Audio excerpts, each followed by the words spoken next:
नमस्कार दोस्तों, स्वागत है आपका सारांश आईसीएस के इस यूट्यूब चैनल में। जैसा कि आपको पता है कि एमपीपीएससी प्री का एग्जाम आने वाला है और 19 जून को यह परीक्षा होने वाली है। तो आप सभी इसकी बहुत जोर शोर से तैयारी कर रहे होंगे। इसी के सिलसिले में मैं आपके सामने आपकी थोड़ी बहुत मदद करने के लिए आपके सामने लेकर आया हूँ यूनिट 8 जिसमें हम पढ़ेंगे राष्ट्रीय अंतर्राष्ट्रीय करंट अफेयर और साथ में हम उसको स्टैटिक जीके को कंप्लीट करेंगे और करंट अफेयर को कंप्लीट करेंगे। तो आपको उसमें मदद मिल सके, आप उसके क्वेश्चन को कर पाए, उसके लिए मैं ने थोड़ा सा सोचा और आपके लिए वो लेक्चर लेके आया हूँ, मैं ये सीरीज लेके आया हूँ। आज हम इसके बारे में सिलेबस के बारे में डिस्कस करेंगे, सिलेबस को समझेंगे और इसकी रणनीति पर चर्चा करेंगे और आगे बढ़ेंगे और कल से इसके टॉपिक को कंप्लीट करेंगे और हम जल्द ही इसको कंप्लीट कर लेंगे। 30 से 35 या 40 दिन में इसको कंप्लीट कर लेंगे। रोज हम इसके 30 या 40 मिनट के लेक्चर आपके सामने लेकर आएंगे, जो ज्यादा बड़े नहीं है, आप इनको थोड़े से समय में देख सकते हो। तो आइए इसको समझते हैं और आगे बढ़ते हैं। हम शुरू करेंगे एक मोटिवेशन थॉट के साथ कि जितना कठिन संघर्ष होगा जीत उतनी ही शानदार होगी। मेरा कहने का मतलब ये है कि आप लगे रहिए, मेहनत करते रहिए, आपको जीत एक दिन निश्चित मिलेगी। निश्चित ही आपको जीत मिलेगी, निश्चित ही आपको सफलता मिलेगी। अगर आप परिश्रम कर रहे हैं, कठिन मेहनत कर रहे हैं, तो निश्चित ही आपको जीत मिलेगी और इतनी शानदार होगी और वो मजेदार होगी। ठीक है दोस्तों, आगे चलते हैं। हम इसके बाद यूनिट 8 के बारे में समझेंगे, यूनिट 8 के सिलेबस को समझेंगे और रणनीति बनाएंगे, उसके रणनीति पर चर्चा करेंगे। तो सबसे पहले हम समझेंगे यूनिट 8 के पाठ्यक्रम को और आज हम समझेंगे उसके प्रीवियस ईयर के क्वेश्चन को कि इसमें यूनिट 8 से कौन कौन से क्वेश्चन आए थे, कैसे क्वेश्चन आए थे और किस टॉपिक से कितने क्वेश्चन आए थे। फिर उसकी रणनीति पे चर्चा करेंगे। इस तरीके से हम आगे बढ़ेंगे। तो दोस्तों, ये रहा यूनिट 8, जो कि एक एमपीपीएससी की एक यूनिट है जहां से कम 8 से 12 क्वेश्चन आने की संभावना रहती है। मेरा कहने का मतलब है कि इतने क्वेश्चन तो आना ही है, 8 से 12। ठीक, पिछली बार 9 या 10 क्वेश्चन आए थे इसमें से।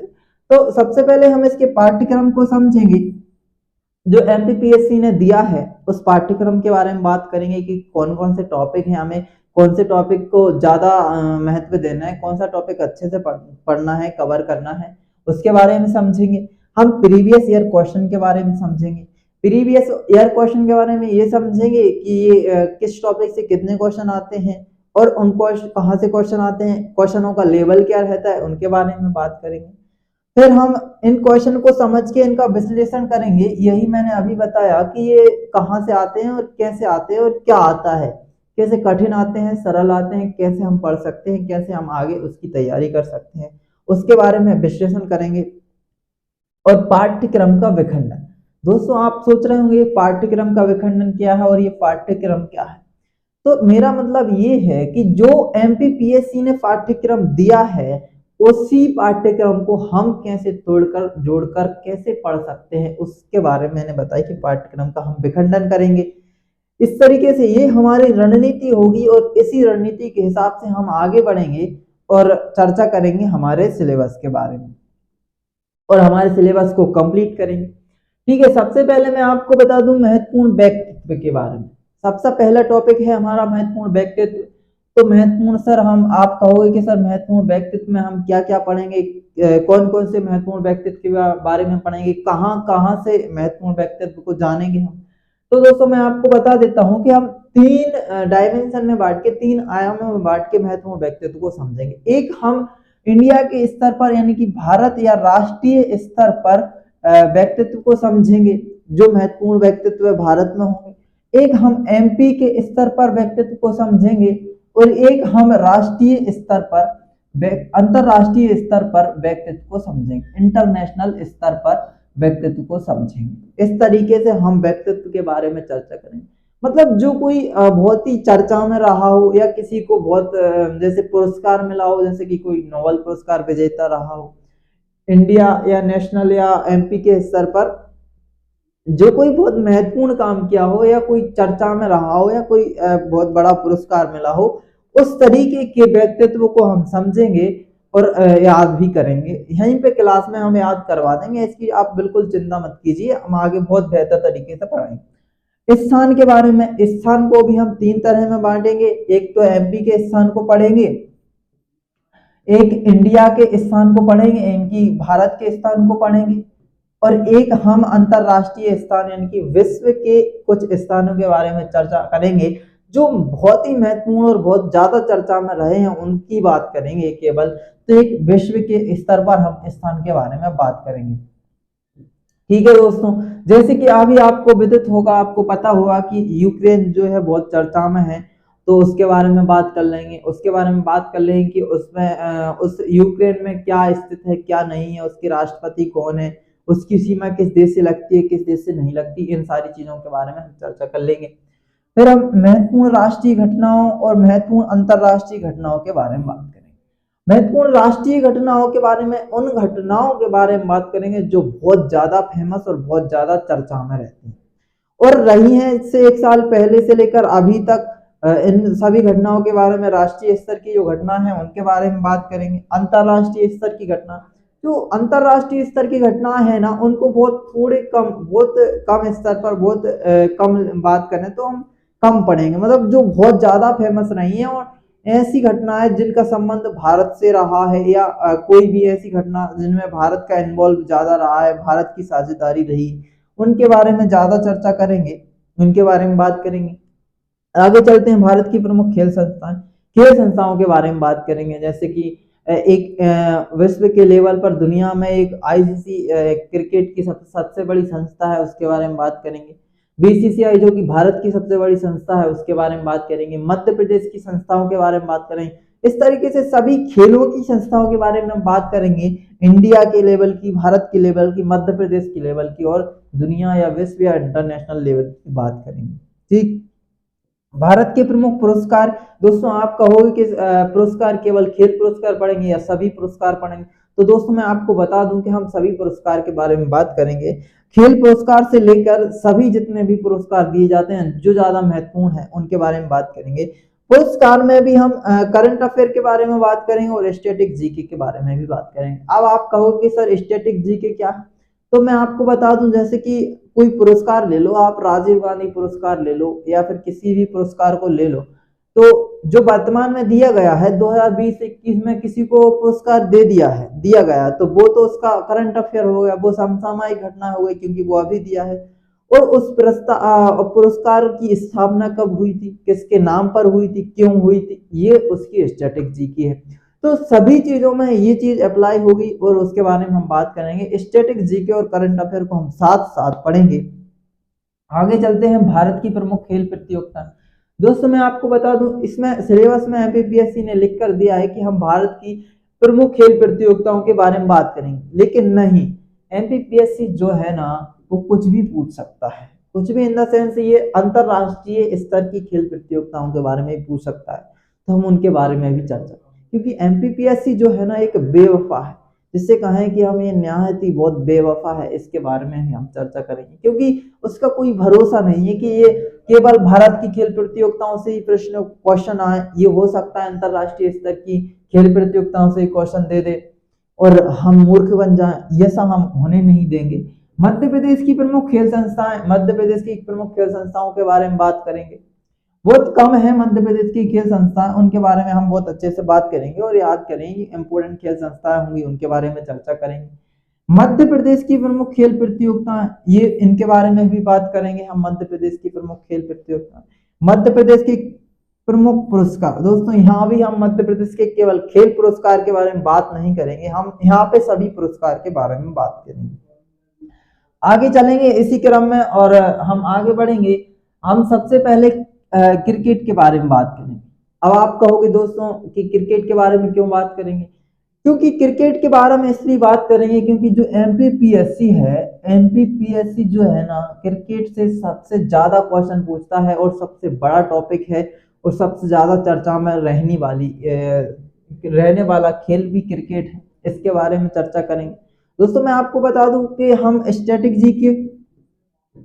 जीके और करंट अफेयर, करंट से रिलेटेड चीजें पढ़ेंगे। करंट अफेयर हम 1 साल का कवर करेंगे, मतलब अप्रैल 2021 से लेकर मार्च अप्रैल 2021 से लेकर मार्च अप्रैल 2022 तक का करंट अफेयर के बारे में हम बात करेंगे, जिसमें हम सभी चीजों को कवर करेंगे। एक साल के करंट अफेयर को, जो महत्वपूर्ण घटना है, महत्वपूर्ण चर्चित व्यक्तित्व है, अंतरराष्ट्रीय राष्ट्रीय स्तर की सभी घटनाओं को बहुत बेहतर, बहुत शानदार तरीके से हम बात करेंगे एक साल के करंट अफेयर की। और स्टैटिक जीके की बात हम यहाँ कर लेंगे, स्टैटिक जीके की बात हम खेल में कर लेंगे, और खेल संस्थाओं वगैरह में, इन सभी में हम पुरस्कार में, इन सभी में हम स्टैटिक जीके की बात कर लेंगे। तो हमारे दोनों पोर्शन कवर करना है हमें। दोस्तों मैं आपको बता दूं कि जो यूनिट 8 है वो केवल करंट अफेयर की यूनिट नहीं है, केवल करंट अफेयर नहीं आता है, उसमें से दोनों चीजें आती हैं। आई मीन 50-50 का रेशो रहता है करंट अफेयर और स्टैटिक जीके का। तो हम नहीं चाहेंगे कि किसी भी पोर्शन से हमारे क्वेश्चन गलत हो और हम पीछे रहें। हम इसलिए दोनों को बहुत बेहतर तरीके से कंप्लीट करेंगे और दोनों से क्वेश्चन बनाकर आए। तो इसी क्रम में आगे चलते हैं। तो हम सबसे पहले क्रिकेट के बारे में बात करेंगे। तो मैं आपके सामने क्रिकेट को डिस्क्राइब करके बताता हूँ, क्रिकेट को कैसे पढ़ना है, क्या पढ़ना है और क्या हमारी रणनीति क्रिकेट के बारे में रहेगी, फिर इसके बारे में हम चर्चा करेंगे। तो मैं आपको बता देता हूँ क्रिकेट के बारे में हम क्या पढ़ेंगे, कैसे पढ़ेंगे, ये सब चीजें मैं आपको एक मिनट।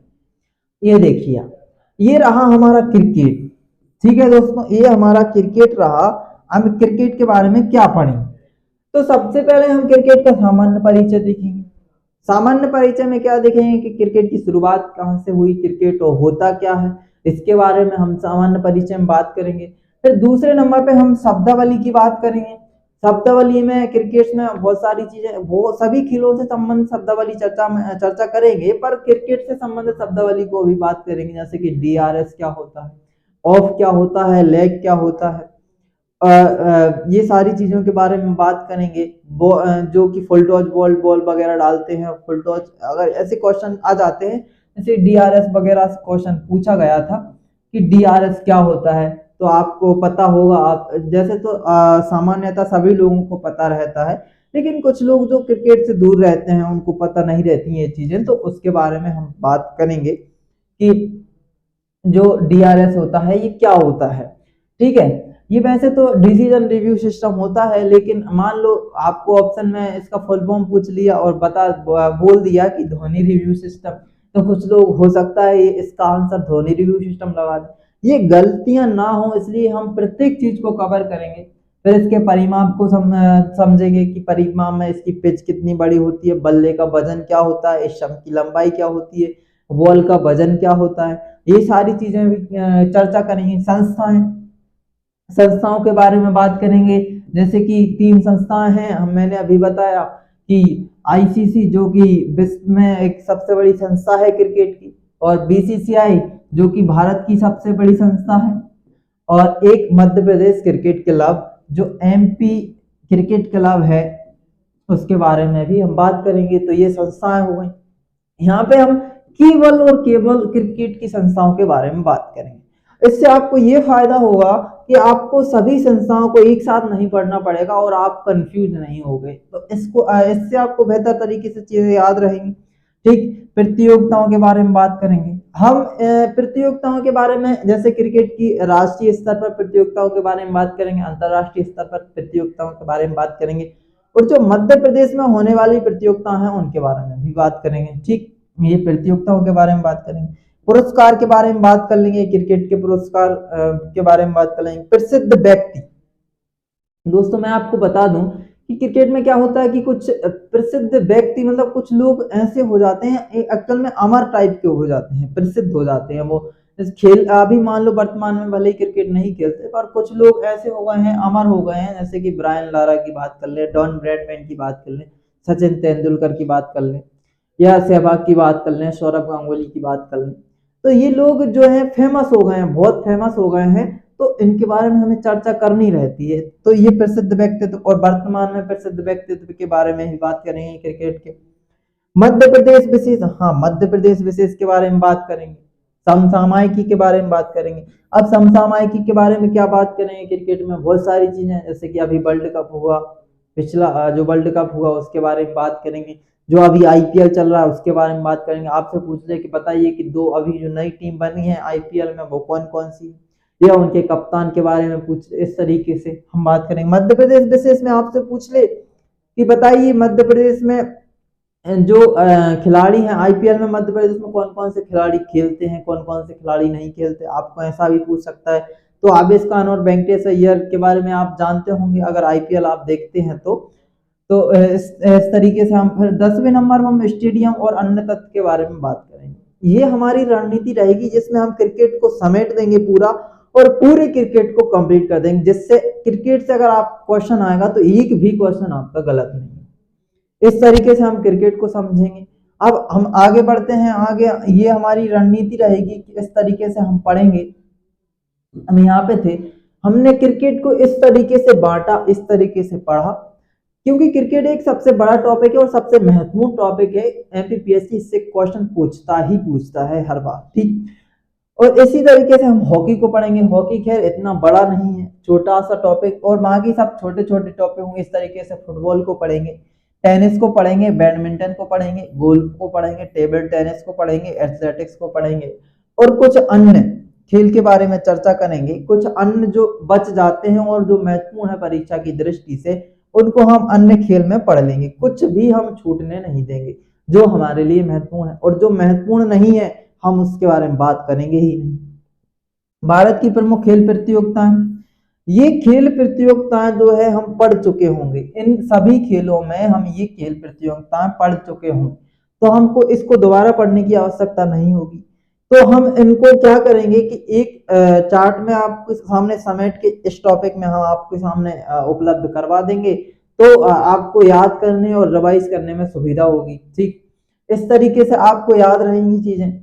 मध्य प्रदेश की खेल संस्थाएं, इसको भी हम टेबल फॉर्म में आपके सामने उपलब्ध करवा देंगे, तो ये आपको रिवाइज करवाने के लिए एक बहुत अच्छी सुविधा हो सकती है।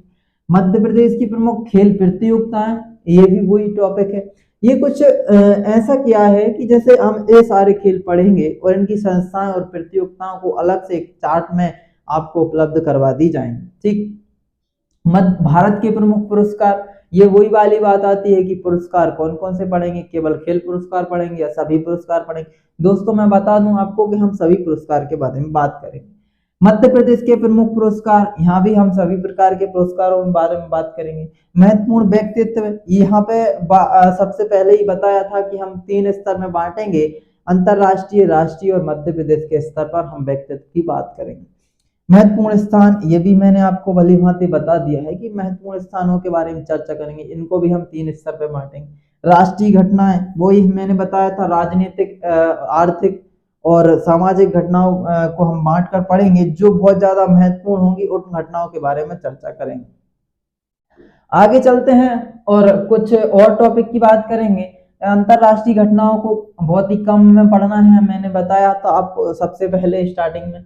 और ये खेल संस्थाएं, भारत की खेल संस्थाएं, ये भी हम पढ़ चुके होंगे उन सभी खेल के टॉपिक में, और इसमें भी मैं आपको एक टेबल बना के आपको उपलब्ध करवा दूंगा। टेबल बना के आपको उपलब्ध करवा दूंगा, तो आपको रिवाइज करने में आसानी होगी और आपको याद रखने में बहुत आसानी होगी। ये बहुत इंपॉर्टेंट टॉपिक है। मध्य प्रदेश का बजट मध्य प्रदेश का आर्थिक सर्वेक्षण और मध्य प्रदेश और ये ओलंपिक और पैरा ओलंपिक और आईपीएल। पैरा ओलंपिक और ओलंपिक को हम बहुत अच्छी तरीके से पढ़ेंगे, बजट को भी हम बहुत अच्छी तरीके से पढ़ेंगे, और प्रदेश का आर्थिक सर्वेक्षण भी हम पढ़ेंगे। आईपीएल के बारे में अभी कुछ तथ्य जान लेंगे, क्योंकि आईपीएल अभी खत्म नहीं होगा तो उससे क्वेश्चन आने की संभावना कम है। फिर भी क्वेश्चन आ सकता है कि बताइए मध्य प्रदेश के कौन कौन से खिलाड़ी किस टीम में खेलते हैं, या कौन से खिलाड़ी मध्य प्रदेश से आईपीएल में खेलते हैं। इस तरीके से क्वेश्चन आ सकते हैं, तो हम क्यों छोड़ेंगे उसको, तो उसको भी हम चर्चा करेंगे। आगे चलते हैं इसी क्रम में। तो इससे पहले मैं आपको बता दूं कि हमने सिलेबस को डिस्कस कर लिया है। अब हम थोड़े से प्रीवियस ईयर के क्वेश्चन के बारे में चर्चा कर लेंगे कि प्रीवियस ईयर से क्या क्वेश्चन आए, कैसे क्वेश्चन आए, किस टॉपिक से कौन कौन से क्वेश्चन आए, इसके बारे में हम थोड़ी सी बात कर लेते हैं। जितने भी क्वेश्चन आए, जैसे कि लिखा है 1 फरवरी 2021 में किस पड़ोसी देश में सेना द्वारा तख्ता पलट किया, ये क्वेश्चन आया। तो दोस्तों इसका आंसर म्यांमार है, ठीक। अब आपको पता होगा कि अभी हाल ही में चर्चा में है पाकिस्तान के प्रधानमंत्री, जो पाकिस्तान के प्राइम मिनिस्टर हैं इमरान खान, वो चर्चा में है। क्यों? क्योंकि उनको जो है संसद में विश्वास प्रस्ताव खो दिया है उन्होंने। तो वो चर्चा में इस तरीके से ये क्वेश्चन आया था, ये महत्वपूर्ण अंतरराष्ट्रीय घटना थी। आपसे पूछ भी सकता है कि बताइए हाल ही में किस प्रधानमंत्री या किस देश के प्रधानमंत्री ने अपना विश्वास मत खो दिया है। तो आपको याद रखना चाहिए। तो सीधे सीधे क्वेश्चन आते हैं, ज्यादा भटकने की जरूरत नहीं है आपको। क्या होता है कि हम लोग बहुत भटकते हैं, जो हमारे सामने है उसको खाने की कोशिश ही नहीं करते हैं। जो सामने है उसको खाइए पहले, फिर दूसरी थाली में जाइए। क्योंकि जो ऊपर ऊपर की चीजें होती है ना, ऊपर ऊपर की चीजें होती हैं उनको नहीं पढ़ते, हम अंदर घुसने की कोशिश करते हैं, हम अंदर से पढ़ने की कोशिश करते हैं। तो जो ऊपर से क्वेश्चन आता है उसको हम भूल जाते हैं, याद नहीं रहता। तो हम अंदर की चीजें याद रख लेते हैं जो कोई काम की नहीं रहती। दोस्तों एक बात बताना चाहूंगा मैं आपको कि आप मात्र एक सोर्स का यूज कीजिए, एक सोर्स अपनाइए। एक सोर्स अपनाओगे तो मैं बताता हूं निश्चित ही आप सफलता की ओर जाओगे। क्योंकि एक सोर्स पढ़ोगे तो आप 10 चीजों की ओर नहीं भटकोगे, 10 चीजों की ओर नहीं भटकोगे तो चीजें आपको बेहतर याद रहेंगी। मैं आपको बता देता हूं दोस्तों, 80% जो पेपर है वो सामान्य से आता है, सामान्य क्वेश्चन आते हैं। और 20% जो है पेपर में कठिन क्वेश्चन आते हैं। आप 20% के पीछे भागते हो और इसके चक्कर में, भागने के चक्कर में ये आप 80% को ठीक से नहीं करते और आपका एग्जाम में 1-2 नंबर से एग्जाम रह जाता है। तो इसको ध्यान में रखते हुए आप क्यों ना 20% को छोड़ दो और 80% के पीछे भागो, तो आप निश्चित ही एग्जाम में अच्छे क्वेश्चन कर पाओगे और अच्छी तरीके से मेहनत करोगे। तो निश्चित ही आप इसमें से बेहतर क्वेश्चन कर पाओ। ये मेरा सजेशन है आपको कि दोस्तों मात्र एक सब्जेक्ट का एक सोर्स यूज कीजिए और उसको बेहतर तरीके से पढ़िए, उस पर कमांड बनाइए और आगे बढ़िए। ठीक है दोस्तों, आगे चलते हैं। हम इसी क्रम में बात करेंगे कि मध्य प्रदेश शासन द्वारा खेल प्रशिक्षकों को प्रदान किया जाने वाला निम्न में से कौन सा पुरस्कार सर्वोच्च है। तो दोस्तों इसका एग्जैक्ट आंसर मुझे अभी याद नहीं है, मैं नहीं चाहता कि कोई चीज गलत हो। आप इसको चेक कर सकते हैं एक बार घर जाकर, या कल मैं इसका आंसर बता दूंगा। ठीक, तो ये हमारे मध्य प्रदेश के खेल पुरस्कार से क्वेश्चन था। अभी हमने डिस्कस किया मध्य प्रदेश के खेल पुरस्कारों के बारे में बात करेंगे, भारत के खेल पुरस्कारों के बारे में बात करेंगे और खेल पुरस्कार के अलावा सभी पुरस्कारों के बारे में बात करेंगे। आगे चलते हैं हम अगले क्वेश्चन पर। खेल एवं युवा कल्याण विभाग द्वारा स्थापित मध्य प्रदेश राज्य तीरंदाजी अकादमी कहाँ स्थित है। तो ये हमारा कहां से क्वेश्चन था, खेल संस्थाओं से था। अब एक खेल उस प्रतियोग उससे पूछ लिया पुरस्कार से, अब खेल संस्थाओं से पूछ लिया। तो ये जबलपुर में स्थित है, युवा एवं कल्याण विभाग द्वारा स्थापित मध्य प्रदेश जो राज्य तीरंदाजी अकादमी है, ये जबलपुर में स्थित है। तो ये यहाँ से पूछ लिया। जो सभी क्वेश्चन है वो टॉपिक से, जो सिलेबस में दिया है उससे ही पूछते हैं, उससे बाहर कुछ नहीं पूछते। तो दोस्तों याद रखो, जो मैं आपको पढ़ा रहा हूँ मात्र आप वो पढ़ते रहिए, उसे रिवाइज करते रहिए, उसे याद करिए। निश्चित ही आपको क्वेश्चन में गलत नहीं होंगे, निश्चित ही अगर क्वेश्चन वो आएंगे तो आप निश्चित ही उनको सही कर पाओगे, इतना आप याद रखिए।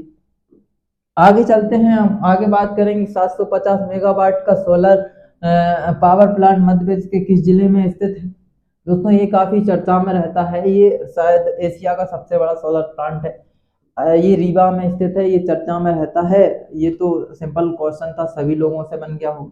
ये क्वेश्चन आया था मध्य प्रदेश की प्रमुख घटना, ये मध्य प्रदेश की घटनाओं से। अब आपको दिखाई दे रहा है कि मध्य प्रदेश से कितने क्वेश्चन आ रहे हैं। मैं आपको 3 क्वेश्चन बता चुका हूं मध्य प्रदेश के पुरस्कार से, खेल प्रतियोगिता से और ये मध्य प्रदेश की प्रमुख घटना से। तो मध्य प्रदेश पे बहुत ज्यादा ध्यान देना है। दोस्तों मैं आपको बता दूं कि मध्य प्रदेश की करंट अफेयर को भी हम पूरा कवर करेंगे। अच्छा, यूनिट 8 का मतलब क्या है। यूनिट 8 का मतलब है यूनिट 8 कंप्लीट, जिसमें मध्य प्रदेश की करंट अफेयर, इंडिया की करंट अफेयर, राष्ट्रीय करंट अफेयर या इंटरनेशनल अंतरराष्ट्रीय करंट अफेयर सबको कवर करेंगे। हम सबको कवर करेंगे in the sense static GK में हम सभी चीजों को कवर करेंगे और करंट अफेयर को कंप्लीट करेंगे। यूनिट 8 कंप्लीट का मतलब ये है। 6 फरवरी 2021 में प्रधानमंत्री द्वारा किस शताब्दी समारोह की शुरुआत की गई है। तो दोस्तों चोरी चोरा कांड शताब्दी की शुरुआत की गई थी 2021 में। ये हमारा राष्ट्रीय महत्वपूर्ण घटना थी, राष्ट्रीय घटना से क्वेश्चन आया, ये मैंने आपको बताया था, राष्ट्रीय घटना आ गई। ठीक, आगे चलते हैं, आगे बात करेंगे भारत के किस देश के साथ नीली अर्थव्यवस्था, समुद्री संसाधन, पर सतत विकास हेतु साझेदारी के लिए इस टास्क फोर्स का गठन किया गया। दोस्तों इसका आंसर था नॉर्वे। दोस्तों ये थोड़ा सा मुश्किल क्वेश्चन था, ये मुश्किल क्वेश्चन था। अब आप कहोगे कि सर हमें कुछ नहीं, ये क्वेश्चन भी सही करना है, कुछ भी हो जाए। तो दोस्तों आप अगर ऐसे क्वेश्चन के पीछे भागोगे तो आप सिंपल क्वेश्चन जो मध्य प्रदेश से बिल्कुल आसान क्वेश्चन आए थे आप उनको गलत करवाओगे, क्योंकि आप उनका रिवाइज नहीं करोगे, आप ऐसे कठिन क्वेश्चन के पीछे भागोगे। तो दोस्तों मैं आपको बता दूं, मैंने 80 और 20 का रेशो आपके सामने रखा था, तो ये क्वेश्चन ये 20 में से है, ये कठिन क्वेश्चन है, ये नहीं बनेगा। तो आप इसके पीछे मत भागिए, आप इसके पीछे भागिए, ठीक। तो क्या होता है कि फिर अगर आप ऐसे क्वेश्चन भी बनाओगे तो एग्जाम की तो मर्यादा रहनी चाहिए, एग्जाम की भी एक मर्यादा होती है कि आप थोड़ी पूरे 100 क्वेश्चन को सॉल्व कर पाएंगे, तो उसकी मर्यादा नहीं बचेगी कुछ फिर एग्जाम की। अगला क्वेश्चन, इनमें से कौन सी बीमारी कोरोना से संबंधित थी? अब कोरोना अंतरराष्ट्रीय घटना, अब मैं आपको बता दूं कि आपने ये मार्स और सार्स तो बचपन में पढ़ाई हुआ, कोविड-19 तो इसका ऑप्शन उपरोक्त सभी था। तो मैं आपको बता दूं कि जो कोविड-19 है 2 साल से 3 साल से चल रहा है, इससे आप भी परेशान हैं, हम भी परेशान हैं, सब लोग परेशान हैं। और तो ये एक अंतरराष्ट्रीय घटना ही नहीं है, ये राष्ट्रीय घटना है, ये मध्य प्रदेश स्तर की घटना है, ये अंतरराष्ट्रीय घटना है, और ये मैं कहूँ तो एक घरेलू घटना है, ये सभी प्रकार की घटना है, इसने सबको परेशान करके रख दिया, तो ये सभी स्तर की घटना है, ठीक। ये क्वेश्चन आया था यहाँ से। तो हम कोरोना के बारे में भी थोड़ा चर्चा करेंगे, जो महत्वपूर्ण तथ्य होंगे कोरोना के बारे में उनको भी जान लेंगे। आकांक्षा योजना एक बहुत ही महत्वपूर्ण योजना है मध्य प्रदेश की, आकांक्षा योजना। इसमें जो अनुसूचित जाति छात्र की जो अनुसूचित जाति के छात्रों को प्रतिस्पर्धा परीक्षा हेतु कोचिंग देने से संबंधित। दोस्तों इसमें कोचिंग देंगे, फ्री देंगे, किसको देंगे? एसटी वाले लोगों को, एसटी वाले छात्रों को फ्री में कोचिंग प्रोवाइड कराई जाएगी, ये आकांक्षा योजना उससे संबंधित है। ये भी मध्य प्रदेश की एक महत्वपूर्ण योजना है। आगे चलते हैं, पद्मश्री भूरीबाई किस लिए प्रसिद्ध है?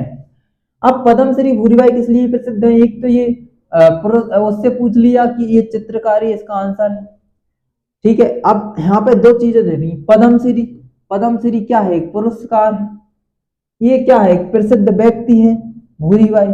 तो दो क्वेश्चनों को मिक्स करके भी दे देता है, एक पुरस्कार को, प्रसिद्ध व्यक्ति को, इस तरीके से ये क्वेश्चन पूछा। ये भी एक प्रसिद्ध व्यक्ति है, शायद आपने ये क्वेश्चन भी सही किया होगा।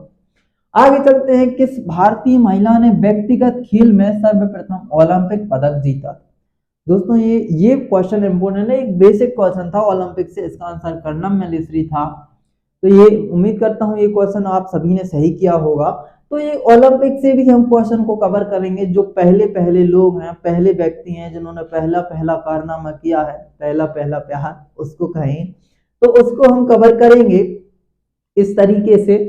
ये महत्वपूर्ण व्यक्तित्व से क्वेश्चन है, ठीक है। अब आपको दिखाई दे रहा है कि महत्वपूर्ण व्यक्तित्व से, महत्वपूर्ण स्थान से, महत्वपूर्ण राष्ट्रीय घटना से, इन सभी से क्वेश्चन पूछे जा रहे हैं और हम इन्हीं के बारे में चर्चा करेंगे। तो यहाँ पे थोड़ा सा विश्लेषण करेंगे कि टोटल 10 क्वेश्चन आए और 10 क्वेश्चन बहुत मायने रखते हैं। अगर हम इस यूनिट को पढ़ लेते हैं बहुत बेहतर तरीके से, और मान लो हम इसमें से 8 क्वेश्चन भी सही कर पाए, 8 क्वेश्चन भी सही कर पाए, तो ये हमारे सिलेक्शन के लिए बहुत बड़ा योगदान है, ठीक।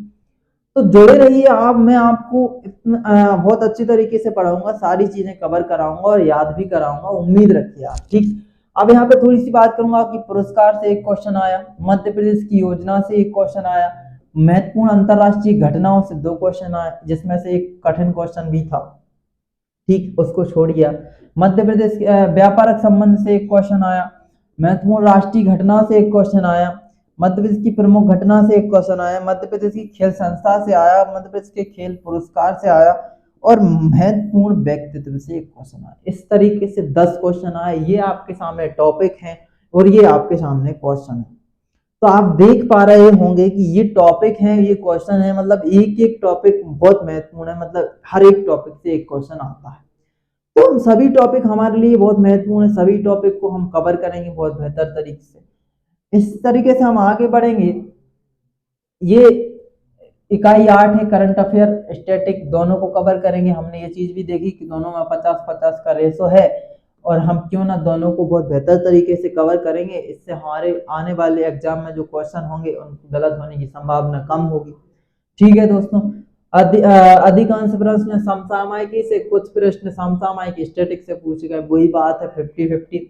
अब मैं आपको बता दूं कि आप कोई सी भी वार्षिक मैगजीन, अगर आप सेल्फ स्टडी कर रहे हैं, कोई सी भी आप वार्षिक मैगजीन पढ़ सकते हैं, पर ये मेरा सजेशन फिर से देना चाहूंगा कि मात्र आप एक सोर्स यूज कीजिए। अगर आप करंट अफेयर पढ़ना चाहते हैं, स्पीडी आपको अच्छी लगती है तो स्पीडी पढ़िए, या फिर कोई भी वार्षिक मैगजीन ले लीजिए। या स्टैटिक जी के लिए आप सामान्य अध्ययन की कोई सी भी किताब उठाइए और उसके विविध को पढ़िए, उसके मिसलेनियस को पढ़िए, उससे भी आप आपके उस स्टैटिक जी को कंप्लीट कर सकते हैं। आयामों का निर्धारण ये तो सब करेंगे ही। अब दोस्तों वीडियो पूरा देखिए, उसको समझिए, आपके लिए फायदेमंद है, मेरे लिए फायदेमंद नहीं है, आपके लिए फायदेमंद है। आप अगर इसे पूरा देखेंगे, आप इसे याद करेंगे तो आपके लिए बहुत फायदेमंद होने वाला है, ये मैं आपको विश्वास दिलाता हूँ। वीडियो देखिए, आपको पीडीएफ उपलब्ध कराई दी जाएगी, आप पीडीएफ को पढ़िए। ठीक है दोस्तों, इसके बाद मैंने ये तो बता ही दिया है कि मार्च अप्रैल 2021 से लेकर मार्च अप्रैल 2022 तक की हम बात करेंगे और उन सभी क्वेश्चन के बारे में, इसके बारे में हम चर्चा कर चुके हैं। ये हमारा सारांश आईसीएस रहा।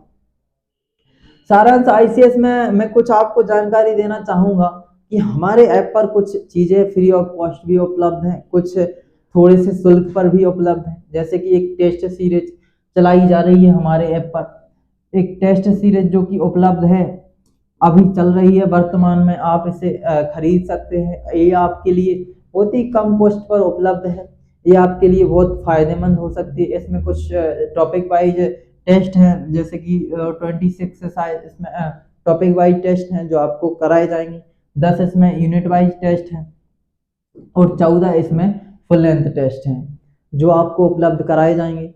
और इसको आप खरीद सकते हैं और टेस्ट दे सकते हैं, आपको टेस्ट मिल जाएंगे। हमारे सारांश आईसीएस का ऐप डाउनलोड कीजिए, ये हमारा सारांश आईसीएस का ऐप है, आप इसे डाउनलोड कर सकते हैं। मेंस से रिलेटेड आपको नोट्स भी मिल जाएंगे, मेंस के नोट्स मिल जाएंगे, मेंस की टेस्ट सीरीज वहाँ पे मिल जाएगी, तो आप अपने दोस्तों को बता सकते हैं। आप हमारा ये ऐप डाउनलोड कीजिए, आपको इससे बहुत फायदा मिलेगा। ठीक, हमारे चैनल को सब्सक्राइब कीजिए, शेयर कीजिए और सभी दोस्तों को इसमें मदद कीजिए। ठीक है दोस्तों, और आगे हम इसी क्रम में हम बढ़ेंगे और अगले टॉपिक को कवर करेंगे। कल हम क्रिकेट के बारे में बात करेंगे। क्रिकेट थोड़ी लंबा टॉपिक है, थोड़ा बड़ा टॉपिक है, उसको 2 या 3 वीडियो में हम कंप्लीट कर लेंगे। इसके बाद हम जल्दी जल्दी और बहुत बेहतर और बहुत विस्तार से पढ़ेंगे और याद भी करवाऊंगा चीज़ों को। इसका टेंशन मत लीजिए, इसका लोड मत लीजिए, बढ़िया फ्री होकर मस्त पढ़िए। आपको मैं विश्वास दिलाता हूँ कि मैं अगर इस टॉपिक को आप मेरे से पढ़ते हैं, मुझसे पढ़ते हैं, तो मैं आपको हर चीज याद करवाऊंगा। बस आपको इतना करना है कि आपको वीडियो देखना है, वीडियो देख के एक बार पीडीएफ पढ़ना है बस। ठीक है दोस्तों, बहुत बहुत धन्यवाद आपका वीडियो में बने रहने के लिए। Thank you.